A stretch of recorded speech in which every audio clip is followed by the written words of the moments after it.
The McLaren Speedtail, billed by the company as a successor to the legendary F1, but it's definitely not. At its unveiling in 1992 at the Monaco Grand Prix, McLaren stunned the world. Then Senna went and won them the race. McLaren was already a Formula One powerhouse, having won 8 championships and having what was considered the best driver in the world in Senna. Prost, Hunt, and Lauda were just a few of the names to make McLaren an almost mythological team, with only Ferrari its overall superior. That was largely due to its road cars, with McLaren having only attempted the feat once in 1970 with the M6 GT, and with only 3 customer cars built, it was far from a success. So when CEO Ron Dennis and the already legendary Formula One engineer Gordon Murray got stuck in an Italian airport together, the juices started flowing. By the time they got off the plane in England, a plan of action was in place. Over the next 4 years, what was likely the most intense development program ever for a car took an idea to reality. But it wasn't a reality anyone recognized. The first road car with a carbon fiber chassis.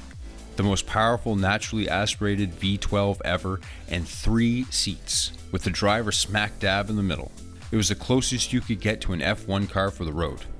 It would go on to win the 24 Hours of Le Mans, along with countless victories across other series, and set the record for fastest production car of all time, a record that would stand until 2005. The F1 was a no-compromise car. Bare carbon and titanium abound. Gold for heat insulation, center lock wheels, and a roof scoop wowed the world with its focus on being the best driver's car ever made. 25 years later, and McLaren was finally ready for the sequel. They had already delivered the P1, a spiritual successor of sorts, but without the third seat, many were left wanting more. In 2016 it was official, work had begun. Codenamed the BP23, the prototypes looked promising. Based on the same platform as the recently unveiled 720S, they were stripped down lightweight racers with a single seat, borrowed from an F1, smack in the middle. The other 2 seats would come later, but looking at the work being done, hopes were high. But something was amiss. In interviews published during development, multiple people within McLaren described the new car as being a balance between speed and comfort, and that its goal wasn't ultimate track performance or driver experience, but to, and I quote, carry 3 people a long way with luggage and in luxury. Instead of a modern F1, a car built with no compromises intended to be the best handling, lightest, and fastest car in the world, McLaren delivered a streamlined Grand Tourer. A full stereo, infotainment, ample storage. The Speedtail isn't the lightest, or fastest, or most powerful. Its streamlined body obviously wasn't meant for the track. The interior, especially in white, looks like an iPod, in a bad way. The fact that it's a hybrid paired with a twin-turbo V8 rather than a glorious V12 is one thing. Expecting them to find or develop a suitable engine for the car, while keeping expenses in check, is just unrealistic. But the engine isn't the point. Take the seating arrangement out of the equation and nothing else about it is reminiscent of the F1. It's a luxury item, a fashion statement. Case in point, the Hermes Speedtail, complete with leather-wrapped floors that require special booties in case you might scratch it.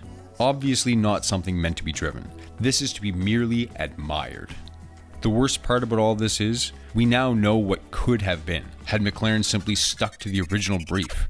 Gordon Murray has long been recognized as the true genius behind the F1. Thankfully for us, after a few decades of experimenting in other areas in the automotive industry, he decided to try and recapture magic in a bottle. Few thought it possible, especially after McLaren themselves failed. In 2021, the GMA T50 was unveiled to the world in all its glory. V12? Check. Spartan interior? What stereo? Aero? Yeah. It even has a manual transmission. It is, as of today, the one true heir to the F1's throne. Imagine what could have been if McLaren had been a little more restrained. Instead of adding fancy wheel covers and cameras for mirrors, if they had spent their energy on reducing weight, simplifying the entirety of it, and focusing on the driving experience, we might have had the makings of the greatest automotive rivalry of all time. Instead, we have a new king. And a jester.